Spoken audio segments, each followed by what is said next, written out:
So email is partner 1410. Yeah. 215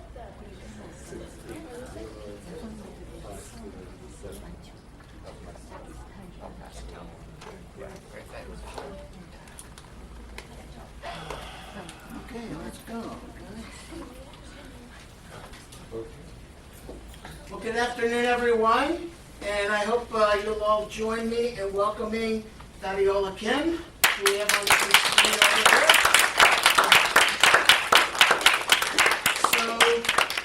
So, those of you who do read my emails know that I'm especially excited about our artist today because she was here in your places here about probably like 16 years ago, 17, I'm trying to remember. What?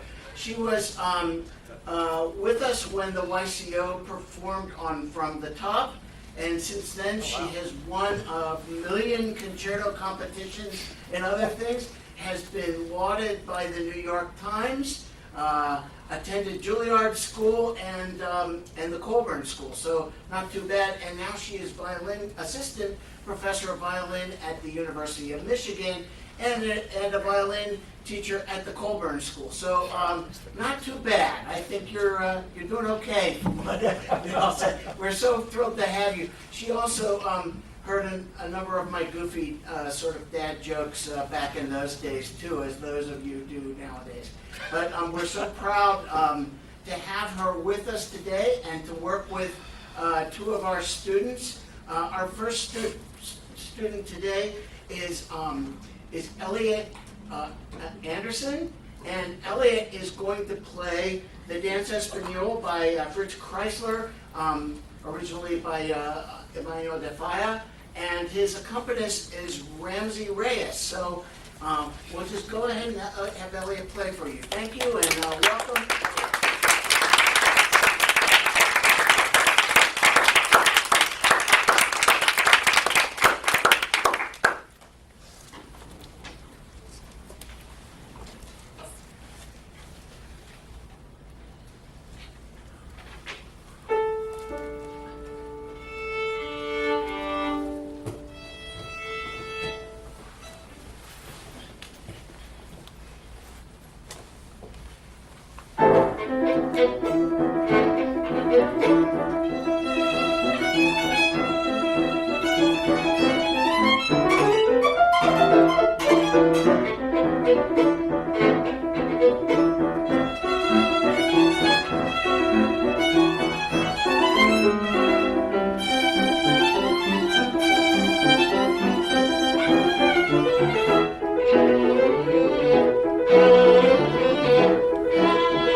Okay, great. How long have you been working on this piece?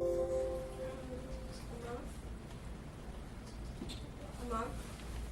One month? month. 1 month. Okay. All right, great. So I think you're doing a lot of things really beautifully. This has a lot of different techniques that you have to deal with, and I think you're doing them beautifully. So I want to talk about just a few things. One is a rhythm, and you actually have a good rhythm mostly. And but do you ever notice that you feel like you're ahead of the piano? Yeah. So I think that's a big thing. Also because it's a it's a dance, right? It's actually I think this is a little part from an now I can't see you anymore. Hold on. Knock the cord loose. Okay, I'll just keep on talking because I think you can still hear me. So Yeah. I think this is a part of an opera that Defia wrote, and I actually don't know the opera. This is all I know. But regardless, any time you see a dance in music, even though you're not playing to a dancer, I think having a really strong pulse is a very important part, right? An important part of just a musical choice here. And then the other thing is the piano plays the entire time. I think the piano most of the time plays 16th notes all throughout, right? So you have to really feel that in order, because the times that you're not really with the piano is when you're playing a slower value note, like an eighth note or even slower, right? That's the first thing. And the second thing is just what do you think is the character of this piece? Maybe excited or bouncy. Exciting, yeah. But what I'm gonna ask you to speak just a little bit louder when you talk to me because it's hard to hear. Okay, I think I like that. So I would like to hear that a little bit more. It sounds very good. But it sounds like you're playing the notes really well, right? So let's go back to the beginning and work through some of this, right? Even that beginning, you sort of play, you go, but let's actually see if you can actually show us even from the first cue, right? That the mood of the piece immediately. Actually, can we start at the beginning? And I'm going to stop you throughout.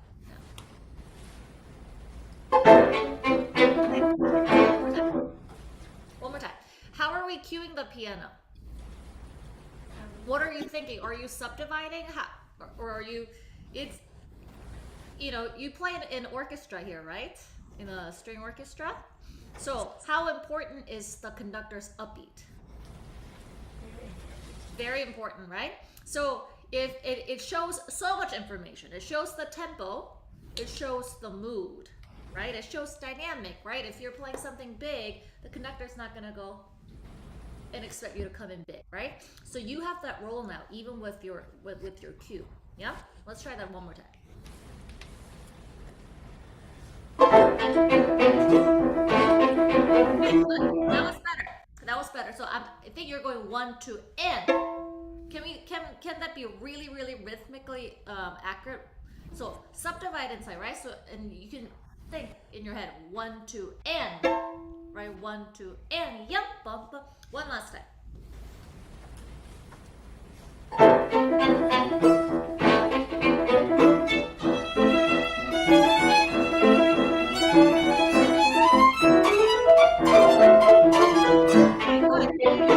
Very nice.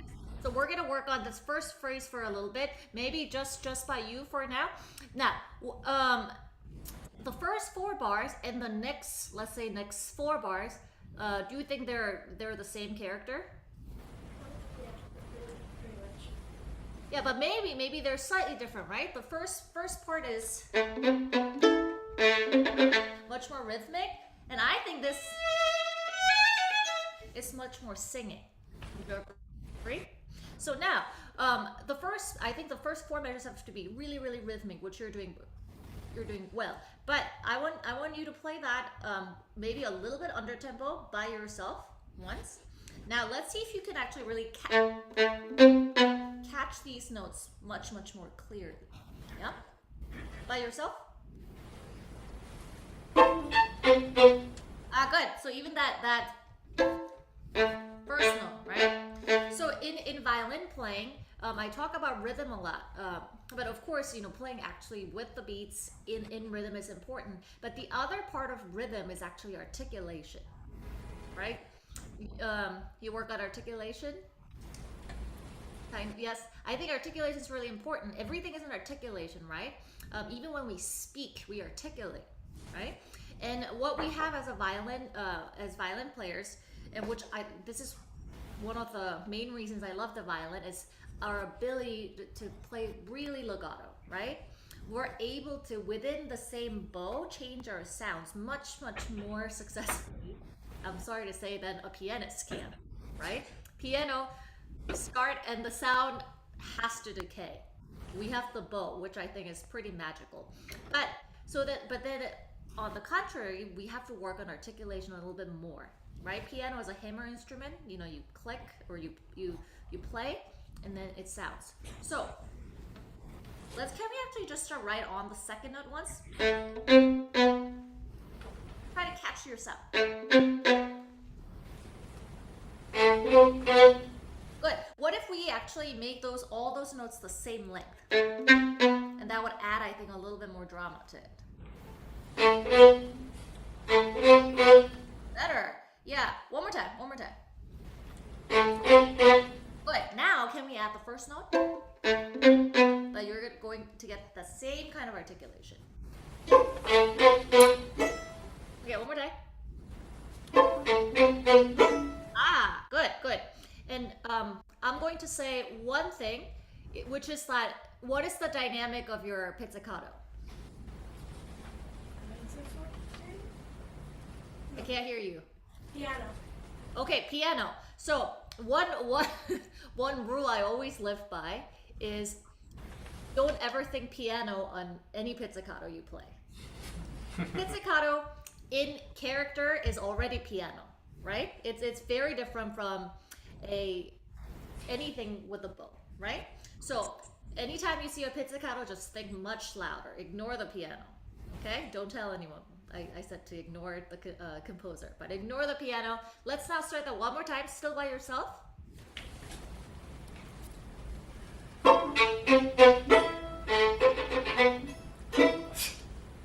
Okay, good. Now, let's go into the next part, right? Now, we said the next part was going to be much more singing, right? I said this is from an opera, and in opera, are there usually one character or more? More, right? So, let's start right here. Let's see if you can be, and this is the first time you actually bring us a long note, right? So let's see if you can make that really beautiful.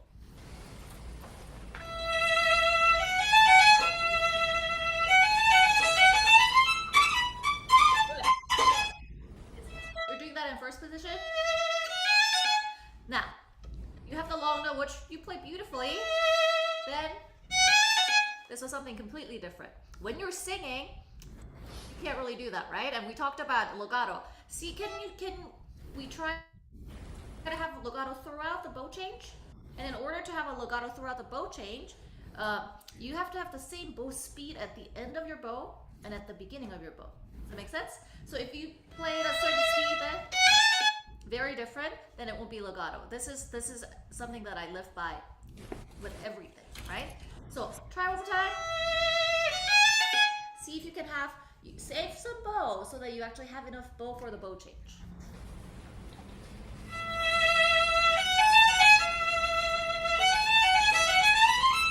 Good.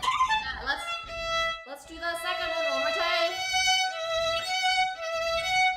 Can you just practice that?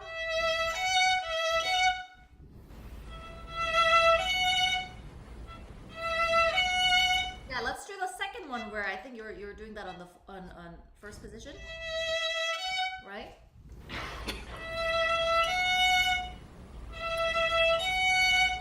Okay, so maybe I think you can do it. See if you can vibrate the F sharp too. And if this is really singing, then that's going to stick out, right? See if you can actually, as an exercise, can you have your E and the F sharp together? Down together. This is just an exercise. You're gonna vibrate both notes at the same time. But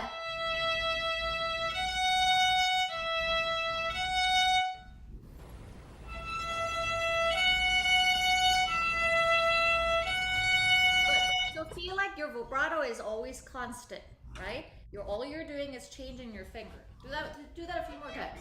Both fingers on.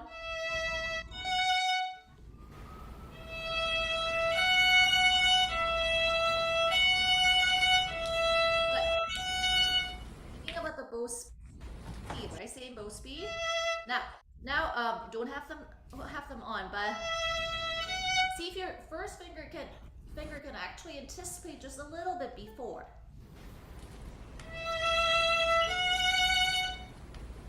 Good, good. Okay, now let's go back from the first one.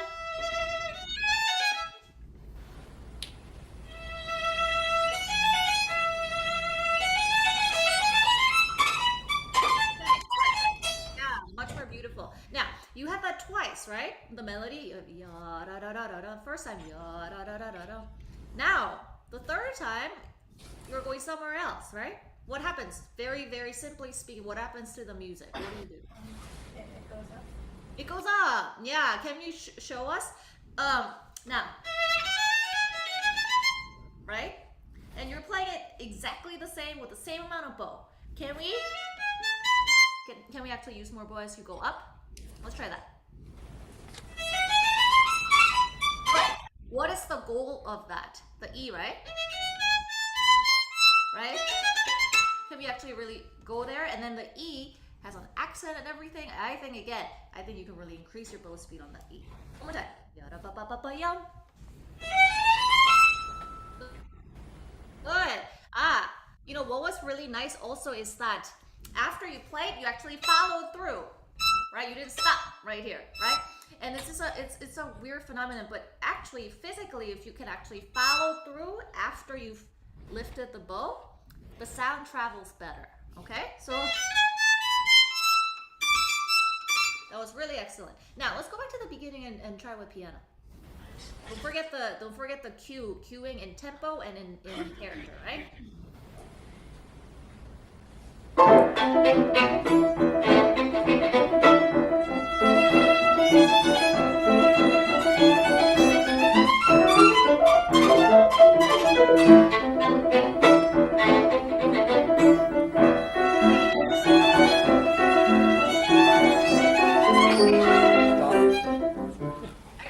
Excellent. Before we go on, I want to do something. One more thing. When you have that, I know that 4 ups or 5 ups, not easy, right? But the last thing you want to do is to start with stop the bow and just go for it, right? So actually, can you dig in more before so that you really catch the beginning? Then it'll be easier to do. Just try that by yourself. Yeah, exactly. Yeah. So if you're scared of it or if you lift too much, then you have to start over and you don't have momentum, right? And it's also weak. So you want to actually and musically speaking too, right? That's more, right? That's actually gaining momentum. So we want to make sure that we can show that. Okay, then this was all good. Actually, why don't we do that? The second time you have that, the second time you have, can we start there? So like 8 or 9 bars into the piece.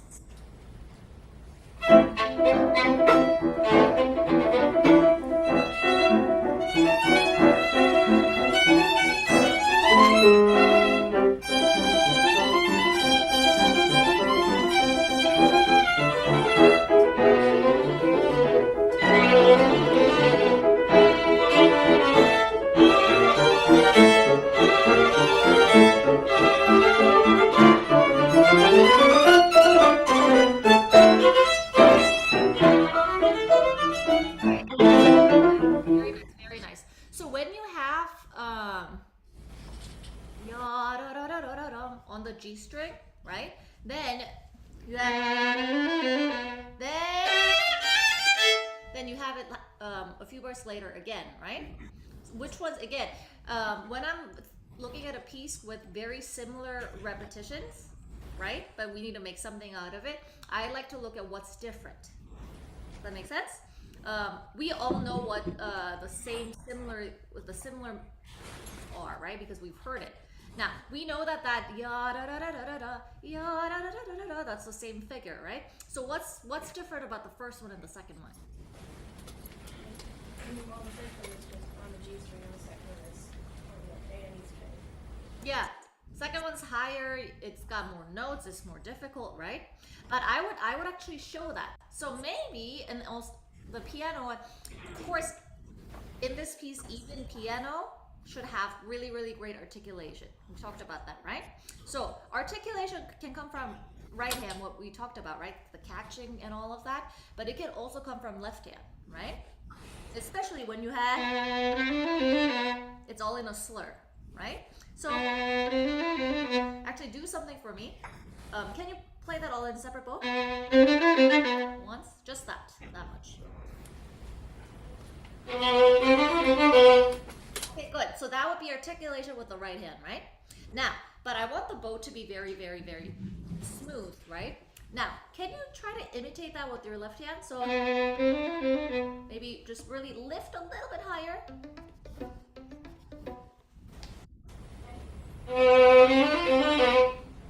Yeah, so we want to practice so that that's really, really accurate, right? Also, you'll notice that the piano plays that with you. Now, can we actually try that with just, I guess, I don't know if it's the left hand, yeah, da, da, da, da, da, da. Just that together. Try to imitate the piano articulation with your left hand.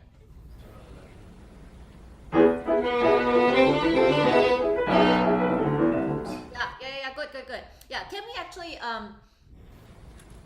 we actually ask you, sorry, I didn't really quite get your name, pianist. Oh, Ramsey. Sorry? Ramsey. Ramsey? Ray. Yeah, sorry, it's hard to hear you guys speak. Can we actually ask you to just play the line that he's playing? Da, da, da, da, da, da.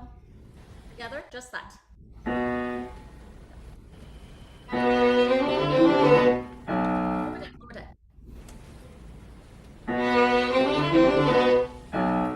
Okay, good. So making sure that that it has the same line. Now by yourself now. Can we do the next one? So this one we said is higher, more, maybe, so a little bit more bow, yeah? By yourself.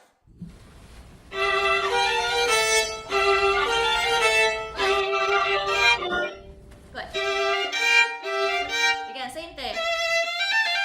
That's the line. We go over, why? Because we have to, for convenience sake, not convenience, but we physically have to, right?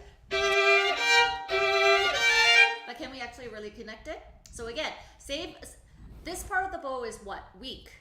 This part of the bow is strong, right? So save a little bit more bow, and when you get to the weak part of the bow, use a little bit more speed to accommodate for that. Yeah? Again?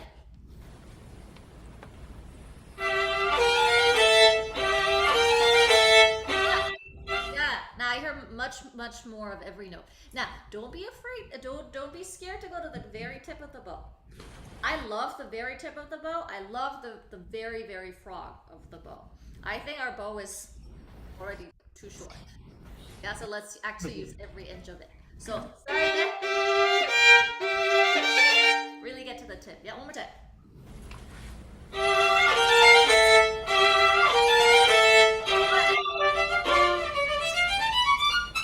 Okay, that was excellent. Or even over Zoom, I really heard every note. Okay, I know we only have a few minutes, but we're gonna try that with piano. But now, again, you have a big crescendo there. Yeah? Can you actually, for the last time, try that by yourself with a big crescendo, and then we'll put it together with piano.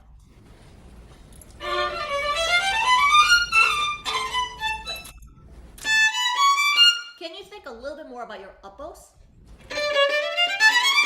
Your up bows? Good. So then make sure that on up bows you have, and the other thing you can think about, especially in a faster playing like this in forte, the amount of hair you use. Yeah? Do you think about that ever?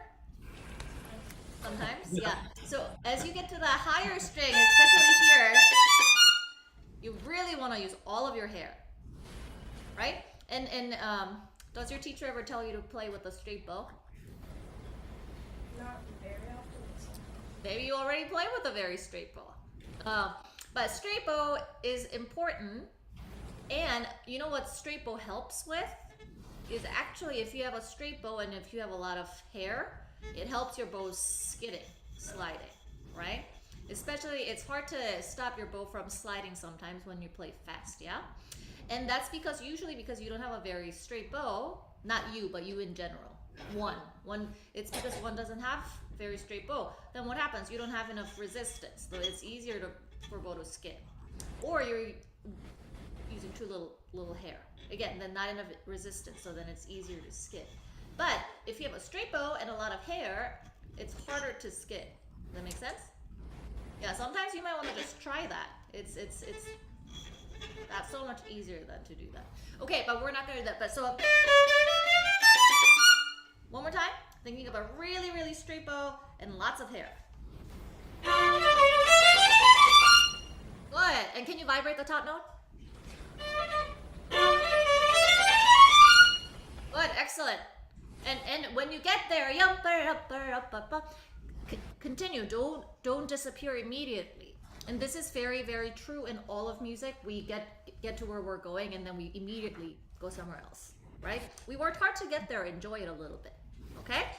All right, let's put that much together with piano. Maybe from this one, left hand, yeah?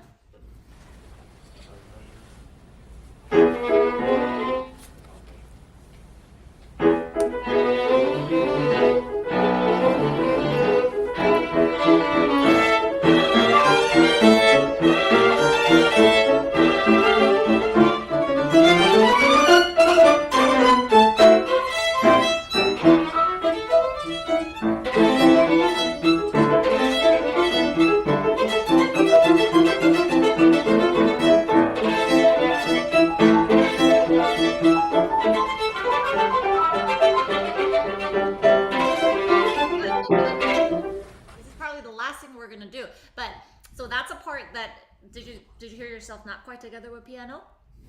Yeah, okay, so as long as you know that. I want to just do this one spot. What are the notes? I actually don't play this piece.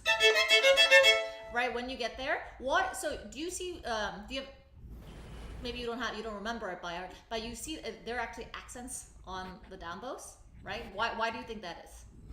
Because you want to bring that note out more. Yeah, they're the important notes, right? So how can we bring that out? It's hard because you have an open E, yeah, on your up bows, right? That's such an easy note to ring. So I would say on the down bow, maybe heavier, up bow lighter. We're constantly changing waves and speed of the bow, right? So do that one more time. Think, then light. Try that by yourself.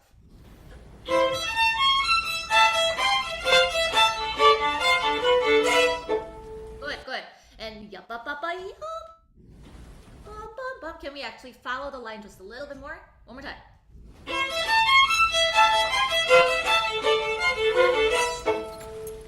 Okay, excellent. Okay, you know what we're gonna do? We're going to play from the beginning until here, and you're gonna really, really perform, right? Bring out all the highs, right? The melodic line, yeah? And then we'll stop with that, okay?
for everyone before we get started. When everyone's you're doing metronome works, right? I hope everyone is practicing with the metronome. And when you do practice with the metronome, make sure that you, of course, in a piece like this, right? This is in 3, so you would practice yum bum ba ba ba with each subdivision, but then also with the big beats, ba ba ba ba, so you're able to hear bigger and smaller beats. Okay. Okay, well, thank you, Elliot and Ramsey, and we're going to move on to Audrey Kim, who will be accompanied by Juhi Kim and adjudicated by Fabiola Kim. So we have a Kim trifecta here today. Audrey will be playing the Tchaikovsky Violin Concerto, the first movement. She is a student of Jay Freivogel, and I neglected to give Elliot's teacher credit. He is a student of Juliet Kahn. So, Audrey Kim.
So really great, and I really appreciate and enjoyed how you're really performing.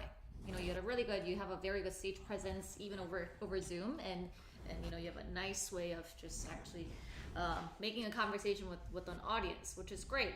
So I know we have very limited time, so let's try to talk about a few things.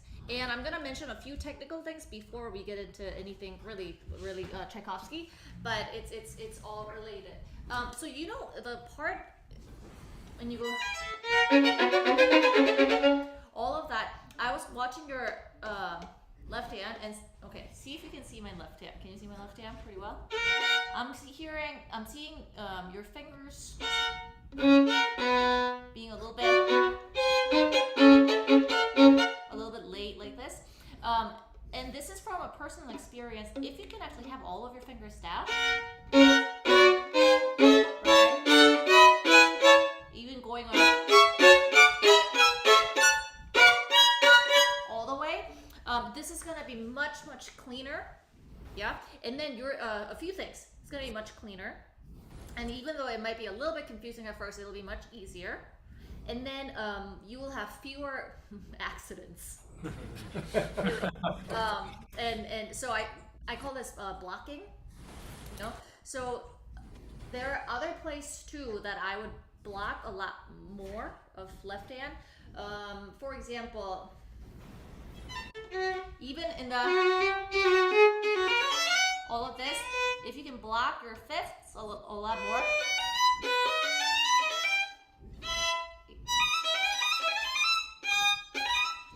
So this is sort of a very just a quick way to talk about it. But so find a lot of fifths, a lot of sixths, and even thirds to block, even if it's not a double stop passage. Of course, practicing them actually in double stops is very helpful. But I would find more of these places where you can block your left hands. Then, you know, the only thing you have to worry about is just the right hand, right? And you don't have to worry about coordination at all times. Okay, so I think that's going to be very important. And then, actually, I wanna see your chords for it. Can we actually just? I mean, like it is by yourself. Can you just show me that one more time? The beginning. Okay, so actually, I know this is pretty annoying, but when you play, can you play facing your audience, because then I can actually see you like an audience. One more time. Okay, are you trying to play as many notes as possible together? You want to play all three notes together? Yes. Okay, so what is the shape of a string? Any string. Is it flat? What is the shape of your string? Like spherical, kind of? Yeah. So, you know, if you think about it, I'm still playing the same string, right? There's really infinite sort of point that you can make a contact with the string, right? So think about that a little bit. So now, I want you to think about the balance of your weight a little bit, right? This 3 note, the middle of it is the D string, right? But even when you go from, right? I want you to actually roll it 2 strings. You can do it pretty, you know, just sort of under tempo quietly. But I want you to find the closest point between these 3 strings.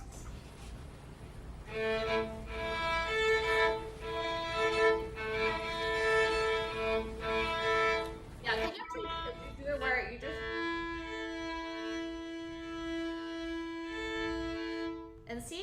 if you can minimize your movement as much as you can.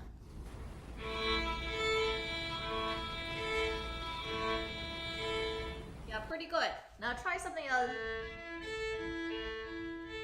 Each string. Yeah, can you make that really, really smooth? So rather than, but.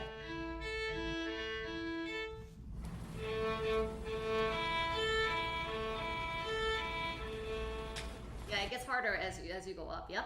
Okay, but basically what I mean to say is, of course, you want to play 3 notes together, but if you can actually balance your weight, it doesn't have to be so harsh, right? What I mean by harsh is, you know, you're not forcing to play 3 notes together, right? And I had someone once when I was a student tell me that all the chords, even at the, you know, if you were trying to play 3 notes together, if you actually think 2 and 2, but rolled very quickly and in a very like smooth manner, it sounds together. Yeah. So now let's do that. I want you to go a little under tempo.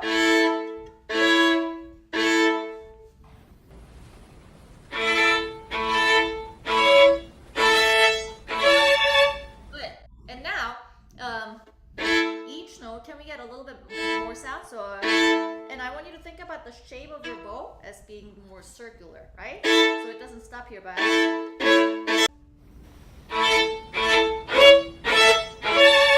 Good. So then the top notes really ring. Yeah, one more time. Good. And the beginning of the chords, don't press your bow, right? Think you're moving the string left to right, like a pizzicato. Yeah? That's really the physics of violin playing. Is the string vibrates, right? And it doesn't vibrate up and down like this, right? You have to pull it. One more time. Yeah, so that was great, but when you got into the 4-note chord, you will need more time. You will need more bow, right? You're playing one more note, so you can't have the same amount of bow, right? Let it ring. One more time. One more time. Okay, good. And it's harder to see, but actually, let's do something. Can you hold your bow like this?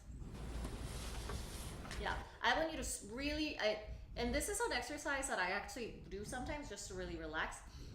Can you squeeze really, really hard, like with your thumb, your fingers, everything? Just squeeze as hard as you can, right? And then release all tension.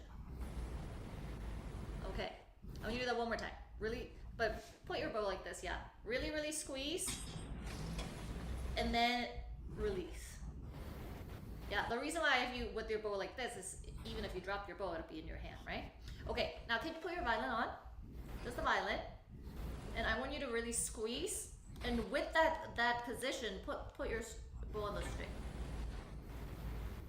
While you're squeezing, just put your bow on the string. Okay, now go back. And I want you to release all tension. Just release. And put it on the violin. Yeah.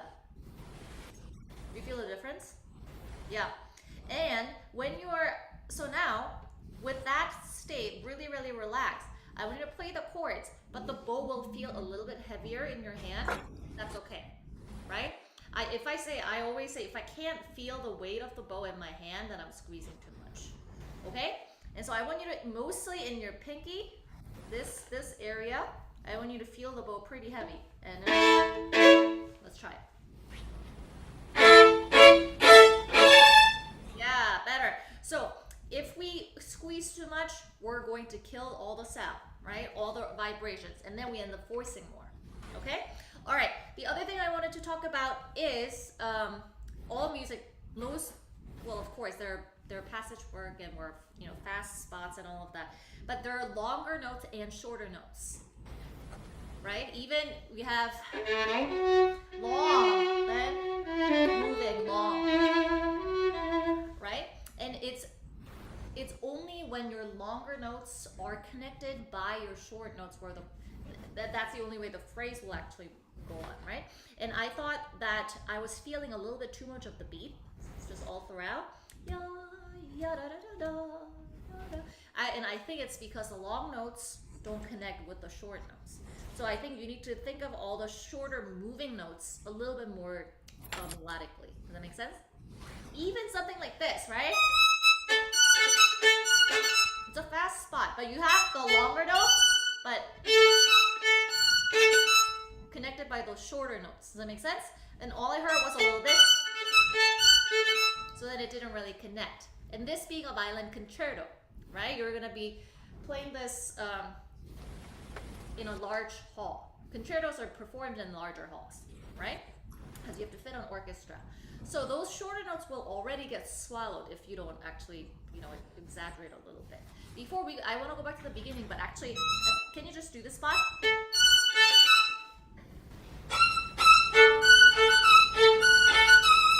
yeah, that's much better. So, thing that really goes to the next note. Okay?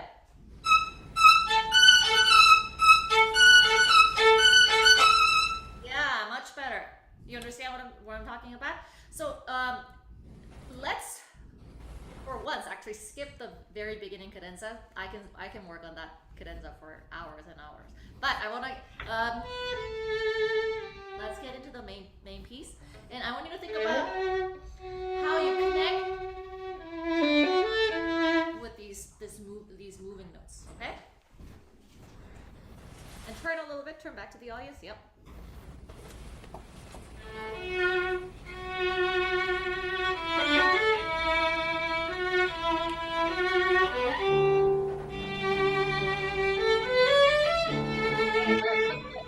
Very good. So for example, you played it beautifully. Then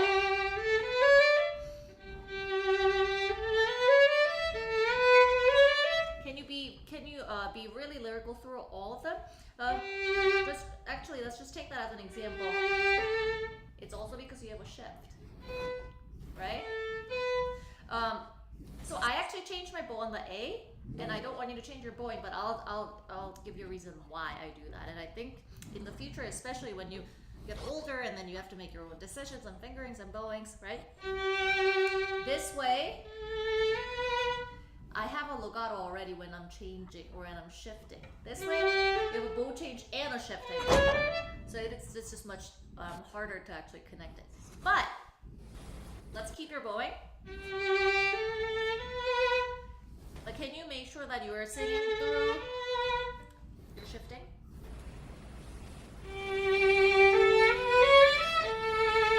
Good. So sing until the end.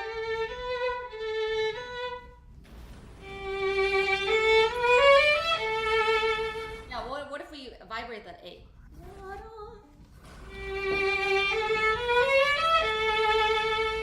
Much better, yeah. Now let's go back one more time with piano.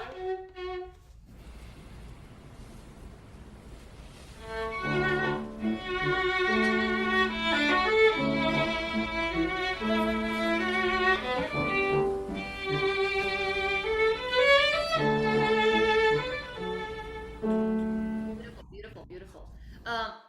Let's go on.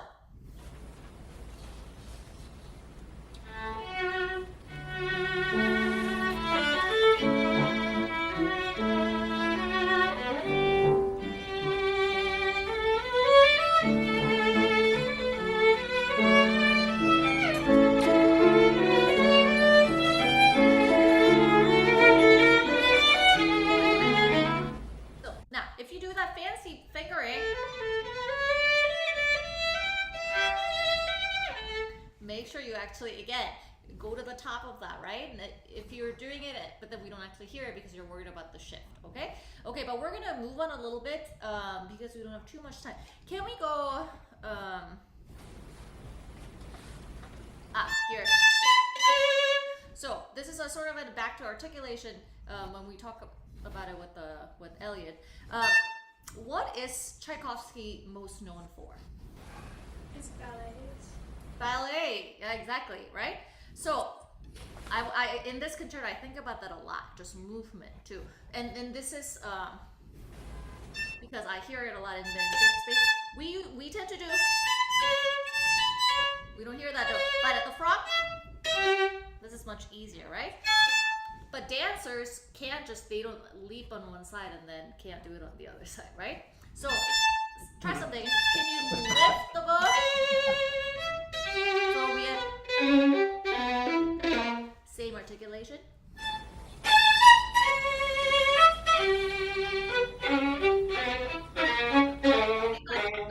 When we lift, it's like when dancers leap, right, or they jump, they're so elegant, right? They look weightless, like they can stay in the air forever.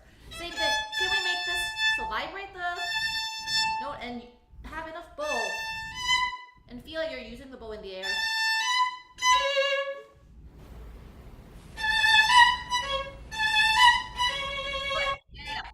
Can you lift even higher? So that is something you can even practice. I sometimes practice with a scale, but as soon as you land, if you start moving, right, it won't bounce, right? Try that again.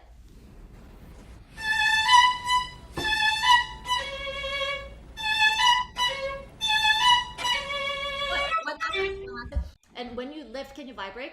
Even after you lift the bow. Yeah, but keep the left hand boy.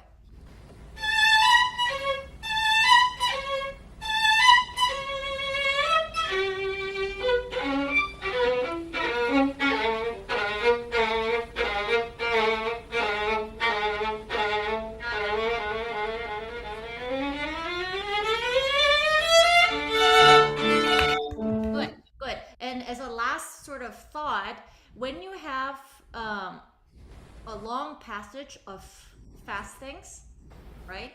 Even something like all of or all of that. Make sure that you know your starting point and you know your end. Make sure you know where the arrival is and make sure you can pace it. Everything in music is relevant, right?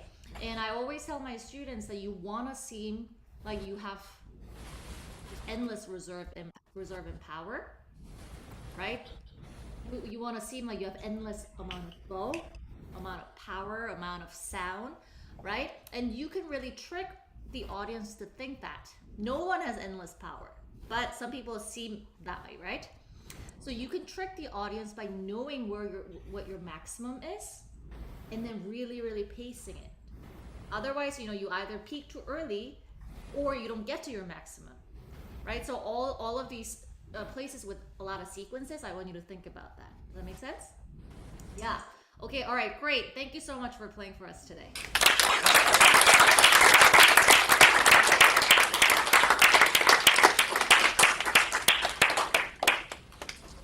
Ms. Kim, we thank you once again. It's amazing to think of how long that's been, but anyway, it's so wonderful, and to be able to follow your career and also see pictures of your dog every once in a while. That's cool. His name Captain? Captain, hold on. Actually. Oh, he's there. This Captain.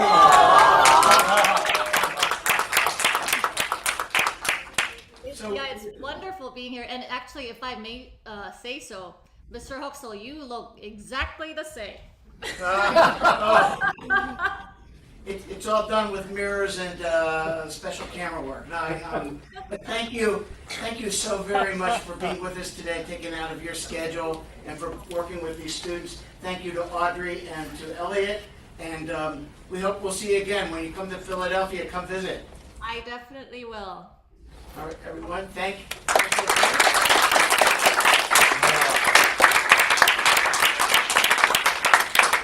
And now we have to send everybody on to other rehearsals. Thank you. Hi. Congratulations on a wonderful career you've got. Well, thank you. So nice to see you. Good to